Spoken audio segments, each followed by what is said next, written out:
Episode 65. Kecurigaanku selama ini akhirnya terbukti juga. Dan benar. Tata memiliki hubungan gelap dengan seseorang yang sangat dekat dengannya di perkebunan ini. Tapi aku tidak bisa menuduh karena tidak ada bukti. Begitu kabar ini sampai di telingaku, aku curiga Tatalah pelakunya. Dan dugaanku benar. Jeff mendekati Tata. Dengan intonasi tinggi ia bertanya, "Dengan siapa kau melakukannya, Em?" Tata diam saja. Kemudian menggeleng. "Katakan, hardik Jeff." Tata menangis. Bahunya bergetar. "Aku menyuruhmu bicara." "Bukan menangis," gertak Jeff lagi. "Pak Jeff, jangan lakukan ini." Feni tidak tega melihat Tata digertak begitu. "Aku akan kejam pada manusia yang kejam. Dia membiarkan orang lain teraniaya akibat ulahnya." Jeff tampak sangat marah.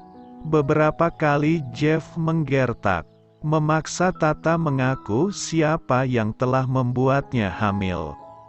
Namun Tata masih membungkam. Hanya tangisan yang terdengar dari mulutnya. Ia takut mengakuinya. Menurut Jeff, orang yang telah menghamili Tata tidak pantas untuk tetap bekerja di lokasi itu. Perbuatannya telah melanggar hukum sekaligus melanggar peraturan perusahaan. "Sudah, Pak, tolong biarkan Tata tenang dulu." Akhirnya Jill tidak tega melihat Tata menangis terseduh. Ia mendekati Tata, lalu berkata dengan nada lembut agar Tata tidak merasa terintimidasi. "Tata, katakan, siapa orang yang telah membuatmu hamil? Jeff nggak akan menghukummu. Ini demi kebenaran. Katakan." Dengan terbata, Tata menjawab, "Pak Acen." Semua yang mendengar terkejut, kecuali Jeff. Dia hanya mengangkat alis mendengar pengakuan Tata. "Sudah kuduga," celetuk Jeff. Jill mengernyit mendengar ucapan Jeff. "Kemas pakaianmu, besok pagi kau boleh pulang. Tidak perlu bekerja di sini lagi." Perintah Jeff. Saya ipecat." Tata terbata. "Ya," singkat Jeff. Tata langsung berlari ke belakang dan memasuki kamar. Rasa takut, malu, dan panik membuatnya tak membutuhkan waktu lama untuk segera pergi.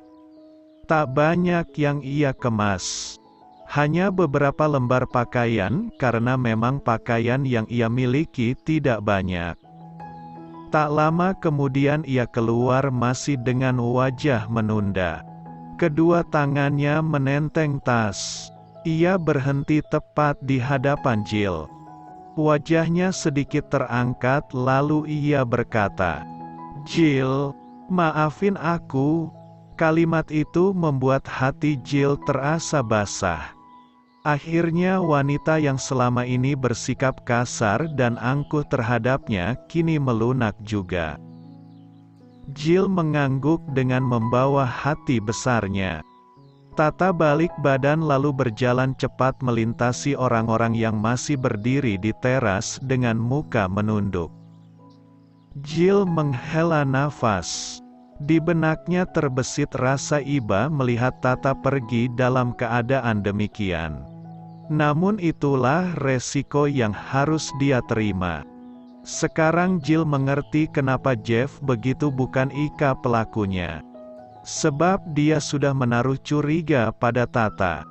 "Lilo, kenapa lagi kau masih di sini?" tanya Jeff. "Tidak ada lagi yang perlu kau tunggu?" Lilo menggaruk kepalanya yang tidak gatal. "Iya. Ini saya akan pergi." Ini adalah hari terakhirmu berada di perusahaan ini? Ujar Jeff.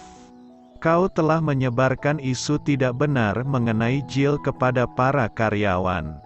Perbuatanmu itu merupakan pencemaran nama baik. Semua orang mengakui bahwa sumber berita bohong tentang Jill berasal dari mulutmu. Tapi tenang saja, aku ataupun Jill tidak akan membawa kasus ini ke pihak yang berwajib. Aku hanya akan memberi dispensasi padamu dengan memecatmu saja. Kau tidak diperbolehkan lagi bekerja di perusahaan ini. Surat pemberhentian akan menyusul. Muka Lilo memerah malu. Ia tidak bisa berkata apapun. Ia menunduk dan melenggang pergi dengan paras kecewa. Jeff menoleh ke arah Jill. Ia ingin mengatakan banyak hal untuk menguatkan Jill supaya tidak perlu meras terbebani atas masalah yang baru saja terjadi karena Jeff telah mengatasinya dengan baik. Namun niatnya urung saat menatap Fanny. Jeff melenggang pergi menuju ke kantor.